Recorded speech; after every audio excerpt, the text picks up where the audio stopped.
In 1984, a government decided that an entire group of its own citizens did not deserve to exist. Not as a secret policy, not as quiet, bureaucratic erasure, as open, enforced, systematic elimination through conscription, starvation, and the slow removal of everything that made a community a community. The group had lived in the same highlands for over 2,000 years. They were Jewish, they were African, and almost nobody outside a small circle of intelligence officers and government officials knew that a foreign country had decided, quietly, to get them out. What that foreign country didn't tell anyone, including the people it was trying to save, was that it had no clean plan to do it. His name was Shmuel.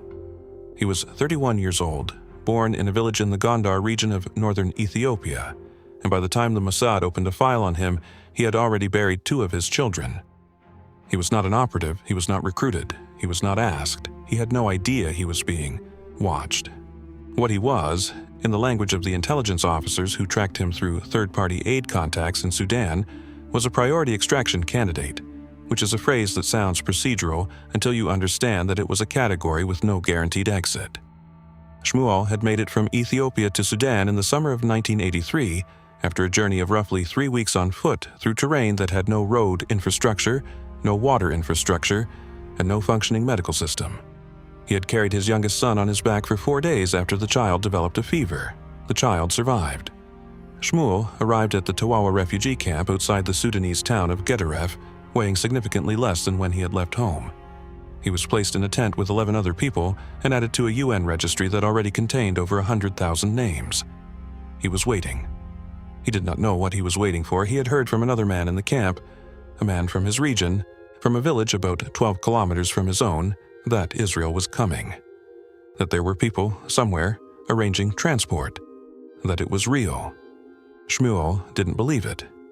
Not because he thought the man was lying, but because believing it required believing that the mechanism existed, that someone had actually solved the problem of how to move tens of thousands of people out of a country that wasn't supposed to be involved, through a country that was officially hostile to the destination, onto aircraft that didn't officially have a government behind them. He filed the information away and focused on keeping his son alive. What he couldn't see from inside that camp, what almost no one outside a specific set of secure rooms in Tel Aviv and Khartoum could see, was that the mechanism was real. It had been built over 4 years, piece by piece, in one of the more operationally unusual decisions in the history of modern intelligence. The Mossad had established a diving resort on the Sudanese coast. It was called the Arus Holiday Village. It was registered as a legitimate commercial operation. It employed local Sudanese workers who had no reason to suspect anything unusual. It welcomed European tourists who came to dive in the Red Sea and left with photographs of coral and no idea that the man running the front desk had a different employer than the one listed in the business registration. The man responsible for the facility's actual function was an Israeli intelligence officer operating under a sustained cover identity. For the purposes of this account, he will be called by the name he used in Sudan. His name in Sudan was Danny. Danny had been in Sudan long enough to understand something that the operational planning documents back in Tel Aviv had not fully accounted for. The refugee camps were not hidden. They were internationally registered, internationally staffed, and increasingly internationally photographed, because by 1983, the Ethiopian famine was beginning to attract the kind of media attention that precedes major humanitarian coverage. The Beta Israel, the Ethiopian Jewish community the operation was designed to reach, were inside those camps. They were not segregated. They were not separately registered. They were listed as Ethiopian refugees, which is what they were, alongside the broader population of people who had fled the Derg regime for reasons that had nothing to do with Jewish identity. Extracting them selectively, quietly, without the broader camp population noticing a pattern, without the Sudanese authorities who ran the camp perimeter asking questions, without the international aid workers who documented everything asking where certain families had gone. That was the operational problem Danny was managing every day. And the network he had was built for a specific scale. It was built for hundreds. It was not built for what was coming.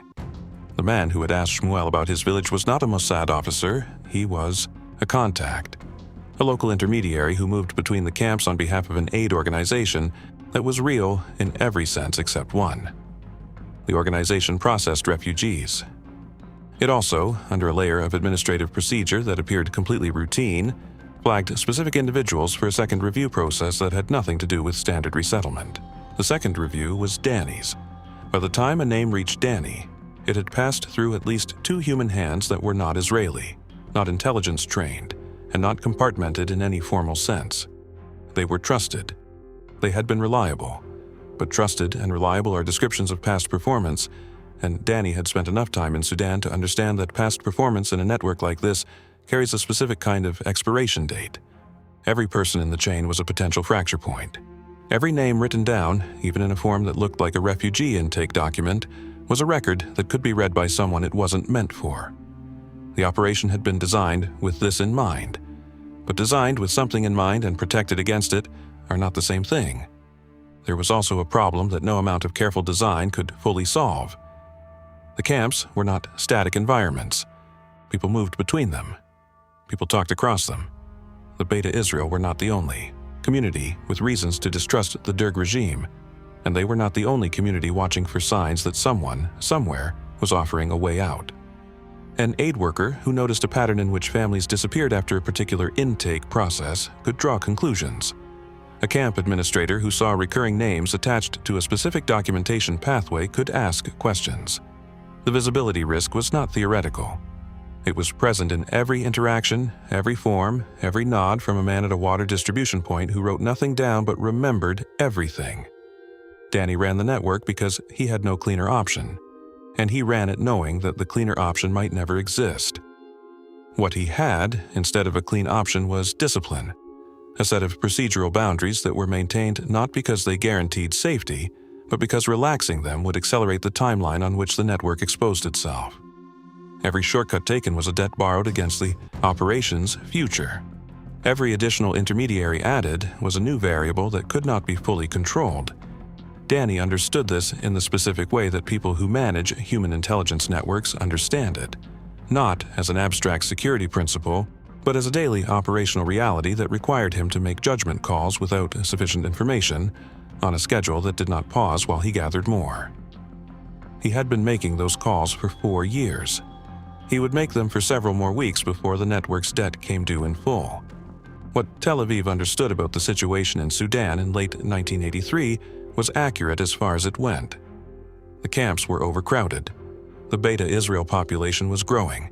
The extraction rate needed to increase. Those 3 facts were in every report Danny filed, and they were read by people who had the authority to act on them. What Tel Aviv did not fully understand, what the reports conveyed in language but not in weight, was the specific texture of operating inside a country that had officially agreed to facilitate the operation while simultaneously being unable to control who inside its own government knew about it. The Sudanese official who had authorized the arrangement was a senior figure in the intelligence directorate. His name has never been publicly confirmed. He had agreed to look away from the charter flight mechanism that was being assembled, and he had the institutional authority to make that agreement mean something. But Sudanese intelligence was not a monolithic organization. It had factions. It had officers who reported upward through different chains. It had people who were paid by other governments to report on exactly the kind of unusual activity that was now happening at Khartoum airport on certain nights. Danny knew this. He had flagged it. The flag had been received, assessed, and categorized as a manageable risk. He disagreed with that assessment. He had disagreed with it for 3 months before the airlift formally began.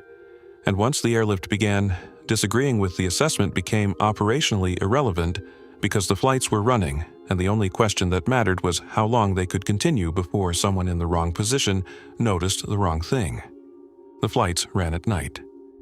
That detail appears in every account of Operation Moses, usually framed as a security precaution. It was. But it was also a precaution that had a specific limitation that the operational planners had accounted for and then, in Danny's view, underweighted. Nighttime flights are unusual. Nighttime flights carrying large numbers of people who board from buses rather than from a terminal, who have no luggage, no airline-branded boarding passes, no behavior that matches the standard profile of commercial passengers are not just unusual. They are the kind of unusual that airport workers notice and remember and discuss. Khartoum Airport in 1984 was not a large international hub. It had a limited staff. Many of those staff members had worked there for years. They knew what normal looked like. They had families they went home to. They talked. By the fourth week of the airlift, Danny had received 2 separate reports from different sources suggesting that the late-night bus arrivals had become a topic of informal conversation among airport ground staff. Not official reporting. Not a complaint filed with a supervisor. Conversation. The kind that happens at a tea stall in the morning, between men who have no idea what they've seen but know they've seen something that doesn't fit. Danny reported this. The cable he sent was direct, ground-level awareness of the pattern is developing. Recommend a pause of 7 to 10 days to allow visibility to dissipate before resuming. Tel Aviv's response came back in under 24 hours. Continue operations. Extraction numbers are on schedule. Political window may not remain open. Danny read the response. He filed it. He continued. This is the part of the operation that receives the least attention in the commemorative accounts, because it is uncomfortable. The decision to continue was not irrational. The political window was real. Sudan's willingness to participate was contingent on a government relationship that could shift without warning, and every week of delay was a week in which the authorization could be withdrawn for reasons that had nothing to do with operational security. The pressure from Jerusalem was genuine. The people dying in the camps were dying now, not in 7 to 10 days. The decision to continue was understandable. It was also made with information that was incomplete in a specific way, and the incompleteness was known, and the operation continued anyway. Here is what that decision looked like from inside the camp. Shmuel had been told, through a chain of intermediaries he would never fully trace, that he should be at a specific location near the camp perimeter at a specific time on a specific night. He was told to bring his son. He was told to tell no one where he was going. He was told that if he was not at the location at the specified time, the opportunity would not recur. He was not told where he was going. He was not told who had arranged this. He was not told how many other people would be there or what the transport would look like. He spent the 2 days before the designated night trying to decide whether to go. The calculation he was running was not abstract. If the offer was real, leaving was survival.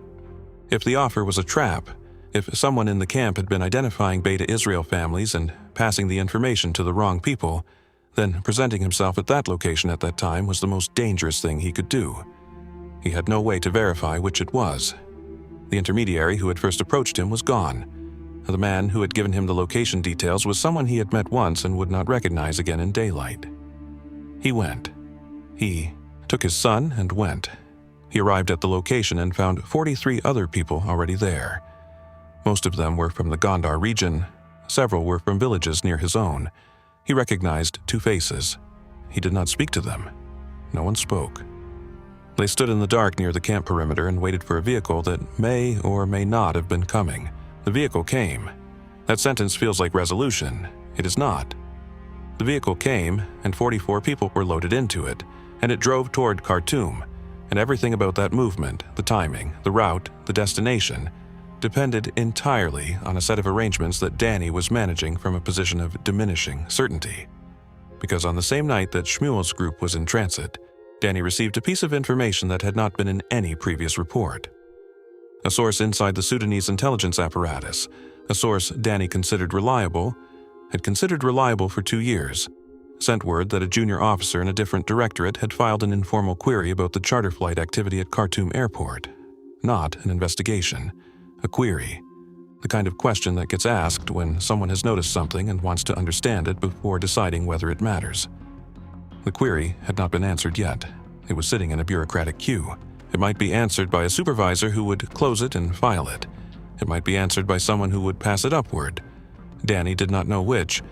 He had 44 people in a vehicle moving toward an airport where that query existed. He had a flight scheduled in less than 6 hours. He had no authorization to abort without Tel Aviv, and Tel Aviv was 8 hours behind his operational clock. He made a decision. He let the vehicle continue. Whether that was the right decision depends on information that was not available to him at the time. That is the precise definition of the problem. Not a failure of nerve or judgment, but a decision made inside a window where the correct answer was genuinely unknown, and where the cost of being wrong was not his to bear. It was Shmuel's.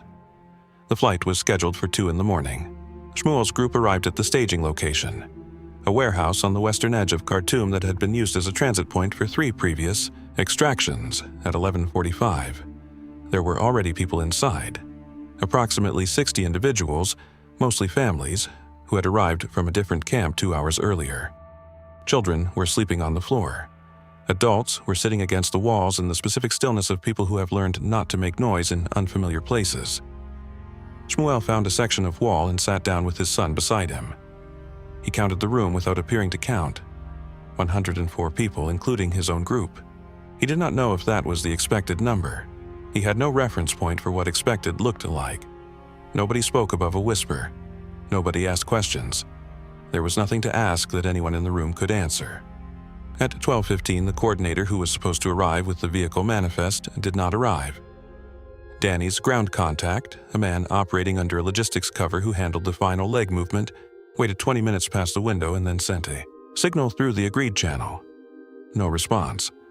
He waited another 10 minutes and sent it again. The coordinator was a local hire. He had been used on 4 previous extractions without incident. He knew the route, the timing, the contact at the airport, and the specific gate arrangement that allowed the buses to board without passing through the main terminal processing area. Without him, the ground contact had the vehicles but not the confirmed airport side arrangement. The gate contact needed to be activated through the coordinator. There was no secondary channel to reach the gate contact directly. That redundancy had been discussed during the network's initial design and had been deferred in favor of keeping the human chain short. Short chains reduce exposure. They also have no backup when a link goes quiet. The ground contact sent word to Danny, coordinator is missing. Cannot confirm airport side access. Recommend hold. Danny received this at 12:31. He had 104 people in a warehouse. He had a flight crew that was on a commercial schedule and could not wait indefinitely without filing amended paperwork that would create a record.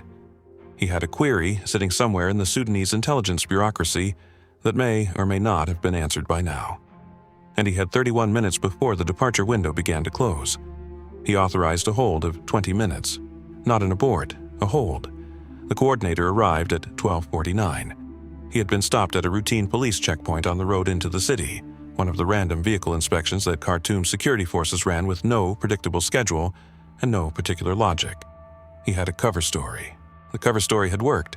He had been held for 30 minutes while an officer cross-checked his documents and then been waved through. He was not followed. He was reasonably certain he was not followed. He told the ground contact he was reasonably certain. Reasonably certain is not certain. Danny knew that. The ground contact knew that. The coordinator knew that. All 3 of them made the same calculation in the same direction, and the vehicles began moving at 1:03 in the morning. The airport gate arrangement worked.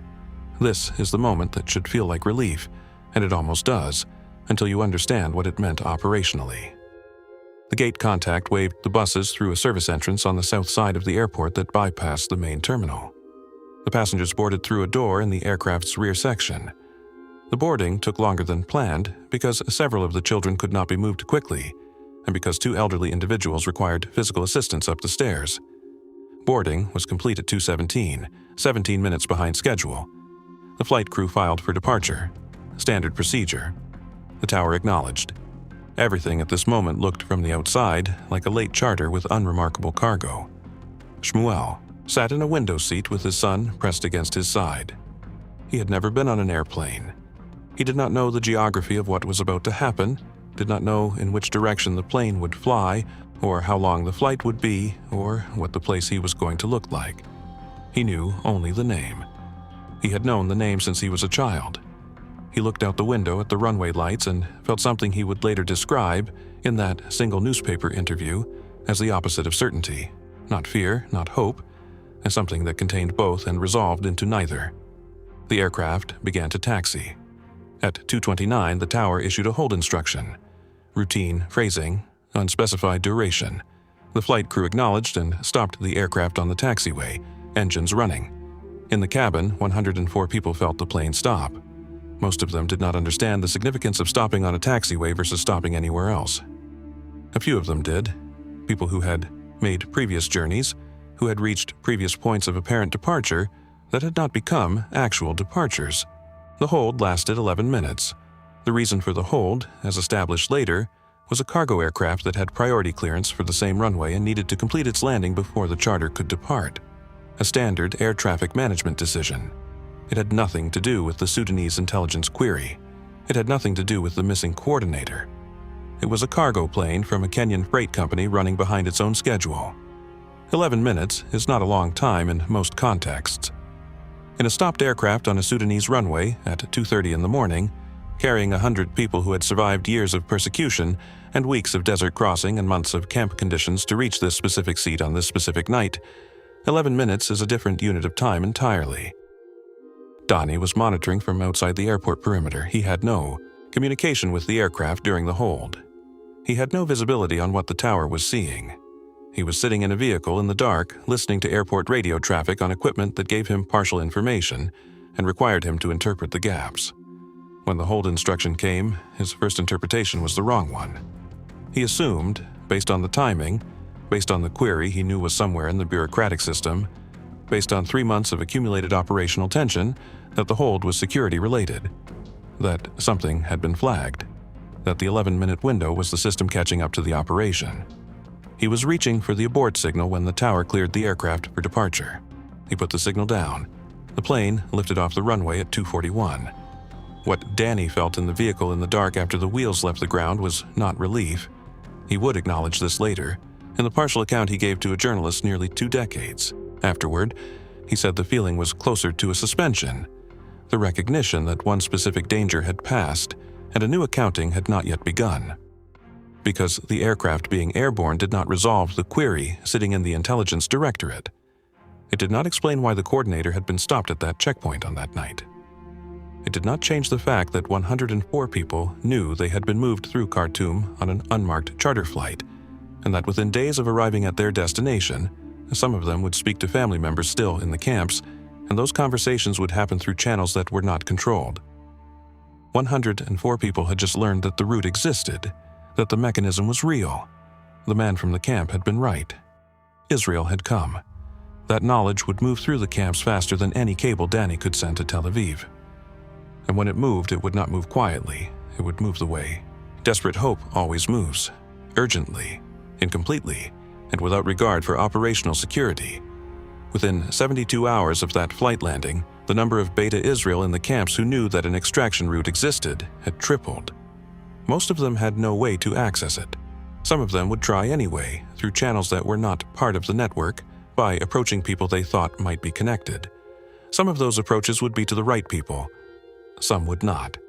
And the Sudanese intelligence officer, whose query was still sitting in a bureaucratic queue, would, in the coming days, receive an answer, not from his own system, but from a source he had not been looking at. He would receive it from the camps. The query was answered on January 3, 1985.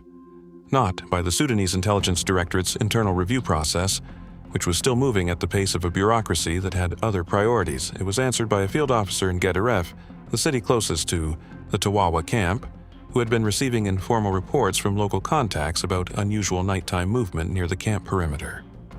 People leaving in vehicles, not returning. Families, not individuals. Recurring pattern, irregular schedule. The field officer wrote a 2-page summary and sent it upward. It arrived on the desk of the same junior officer who had filed the original query about Khartoum Airport. The junior officer read both documents in the same sitting and understood, with the clarity that comes from seeing 2 incomplete pictures align into one complete one, exactly what he was looking at. He did not file it quietly. He took it to his supervisor. The Sudanese official who had authorized the operation was informed within hours. What happened in the room where that conversation took place has never been documented. What is known as the outcome, the charter flight arrangement was suspended by the Sudanese government on January 4th. The Trans-European Airways contract was voided. The airport side gate arrangement was terminated. The ground contacts in Khartoum were told, through intermediaries, that the network was no longer operable. Danny received the termination signal on the evening of January 4th. He had been expecting it for days, had been expecting it, in some form, since the night he had nearly reached for the abort signal on the taxiway. The expectation did not make it a different kind of news. It made it the specific kind of news that you receive when something you knew was fragile has broken in the way you knew it would break. He sent a single cable to Tel Aviv, 4 words in the agreed phrasing that meant, "Operation is terminated." Tel Aviv had already seen the Israeli news agency report that had published the operation's details. The cable was confirmation of what the publication had made inevitable. The operational stopping point was not the end of the problem, it was the beginning of a different one. There were approximately 320 Beta Israel who had already been moved out of the camps and into the transit infrastructure when the termination order came. They were between the camps and Khartoum, in the network of safe houses and staging locations that Danny's team had built over 4 years. They were no longer registered in the UN camp system. They had, from the perspective of the international aid infrastructure, ceased to exist. Danny's team spent the next 72 hours making decisions about each of these individuals. The options were limited, and all of them carried costs. Some could be moved to a location outside, Khartoum, and held until a different extraction mechanism could be arranged. Some needed to be returned to the camps through intermediaries, a process that required reversing a journey those individuals had made believing it was the last journey of this kind they would ever have to make. The number who were successfully returned to the camps is not confirmed. The number who made it to Israel through subsequent operations is not confirmed for this specific group. What is confirmed is that the termination happened in the middle of a pipeline that had human beings at every point in it, and that closing the pipeline required treating those human beings as a logistics problem with no clean solution. Danny left Sudan in the second week of January 1985 under his cover identity. He passed through Khartoum Airport, the same airport where the charter flights had boarded, the same gates carrying documentation that described him as a European diving resort manager, returning home after closing a seasonal operation. He was processed by a Sudanese border official who looked at his papers, looked at his face, and waved him through. He did not look back at the terminal. He has said, in the partial account he gave years later, that he made a specific decision not to. He said it was not sentiment. It was that looking back at a terminated operation while still inside its geography is the kind of thing that changes your face in ways you cannot control. The Israeli news agency that published the story has never formally addressed the operational consequences of its decision to run the piece. The editor at the time stated that the information was confirmed and newsworthy. Both of those things were true. They were also true in a way that ended an active extraction operation midway through its intended scope. 14,400 people had been extracted. Between 70 and 80,000 Beta Israel remained in Ethiopia and Sudan. That gap between the number moved and the number that needed to be moved is the operational consequence that the commemorations tend to minimize, because the number 14,400 is large enough to function as a success story in the way that success stories are usually told. It is large enough that the question of what happened to the remainder can be deferred or described as a separate chapter, or acknowledged briefly before the narrative returns to what was accomplished. The remainder was not a separate chapter, it was the same chapter interrupted. The interruption lasted 6 years. Operations Joshua and Solomon, the subsequent extractions, in 1985 and 1991 respectively, moved additional tens of thousands of Beta Israel to Israel. Operation Solomon, in particular, is the operation that gets the dramatic telling: 34 aircraft, 36 hours, approximately 14,000 people airlifted in a single window while the Ethiopian government collapsed around them. It worked. It was extraordinary. It also happened because the Ethiopian regime was in its final days and needed cash, and Israel paid, and the price of that negotiation is its own accounting. The Beta Israel who arrived in Israel through all of these operations, those who came in 1984, in 1985, and 1991, arrived into a country that was not fully prepared to receive them. The absorption process was complicated by cultural distance, language barriers, institutional assumptions about what Jewish identity looked like, and a bureaucratic system that had been designed for immigration from Eastern Europe and had not been significantly adapted. The community that had maintained Jewish practice for over 2,000 years in Ethiopian highlands found itself, in Israeli absorption centers, being questioned about the authenticity of that practice. That consequence was not caused by Operation Moses, but Operation Moses made it inevitable on a scale that earlier, slower immigration could have allowed time to address. Moving 14,000 people in 7 weeks into an absorption infrastructure that was designed for a different flow rate is not a tactical problem. It is a strategic one. And it was a consequence that was understood in outline before the operation began and accepted as secondary to the immediate humanitarian urgency. The urgency was real. The deaths in the camps were real. The decision to prioritize speed over absorption readiness was defensible. It was also a decision with a long tail that the people who made it were not the ones who paid. Shmuel settled in a town in central Israel. He learned Hebrew in his 50s, which is a slower and more effortful process than learning it as a child. He found work in agricultural labor, which was physically demanding and paid modestly. His son grew up in Israel, served in the Israeli military, and became, by any standard measure, an Israeli. Shmuel attended his son's military swearing-in ceremony and stood in the crowd in a way that people who knew him described as very still. He gave one interview. He declined all subsequent requests. The man who had sat next to him at the water distribution point in the camp, the first intermediary in the chain that had eventually put his name on a list he never identified. He said he didn't know who it was. He may have been telling the truth. He may have understood that some parts of a story are better left without a name attached.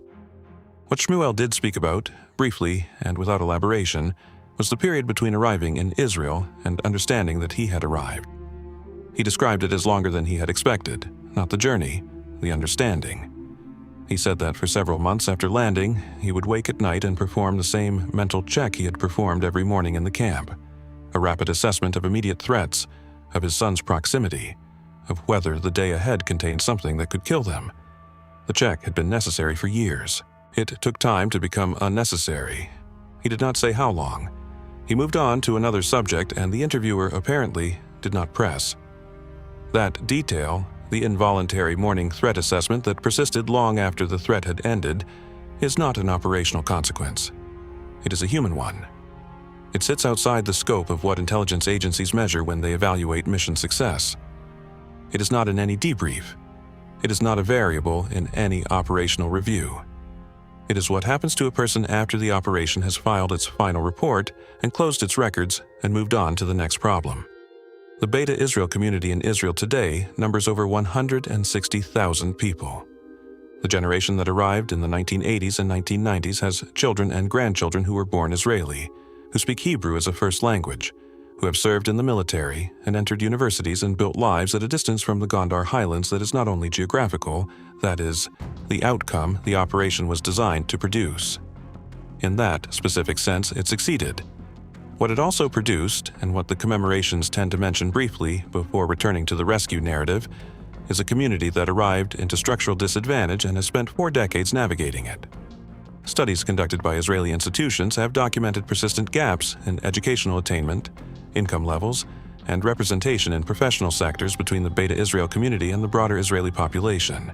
The causes are multiple and disputed. They include the speed of the immigration, the inadequacy of the absorption infrastructure, cultural distance, language barriers, and institutional biases that operated below the level of policy. None of these outcomes were inevitable. Some of them were foreseeable. The decision to move fast, to prioritize the extraction over the absorption, to treat the arrival as the end of the problem rather than the beginning of a different one, was made by people who were responding to a genuine emergency with the tools and time they had. That framing is accurate. It is also incomplete. Danny's later years are not well documented. The partial account he gave in 2003 covers the operational mechanics of the network in general terms and declines to address the termination period in any detail. He said, in the one direct statement that has been quoted across multiple secondary sources, that the operation accomplished what it set out to accomplish and that this was not the same as accomplishing everything that needed to be done. That sentence has been read as a professional's measured assessment of an incomplete mission. It may also be something closer to what it sounds like, a man drawing a line between what he was responsible for and what he was not, and finding that the line, while real, did not make the territory on the other side of it disappear. The Arus holiday village no longer exists in any operational sense. The physical structure on the Sudanese coast has changed hands multiple times. There is no marker. There is no public acknowledgement of what the facility was or what it facilitated. The local Sudanese workers who staffed it, who made tea, maintained equipment, handled bookings, and moved through their days in proximity to something they were not told about, have never been named in any account. They were part of the infrastructure in the way that infrastructure is always partly composed of people who are not told what they are part of. Operation Moses extracted 14,400 people from conditions that were killing them. It did this covertly, at considerable operational risk, through a network that held together long enough to matter and broke precisely when its structural vulnerabilities predicted it would. It did not finish what it started. The people it left in the pipeline made their way out through other means, over other years, at other costs. The Question of whether a better designed operation, or a faster political authorization, or a different decision at any of a dozen specific junctures would have changed that outcome is the kind of question that has no clean answer and does not stop being worth asking. What it produced, in the end, was not a rescue so much as a beginning, incomplete, costly, and load-bearing in ways that took decades to fully measure. The people it moved are here. The cost of moving them and the cost of what the moving left unfinished belongs to a longer accounting that is still being written. If you want to understand how intelligence operations work when the mission is right and the conditions are wrong, this channel covers exactly that. Subscribe to Hidden Ops. The next operation is already in production.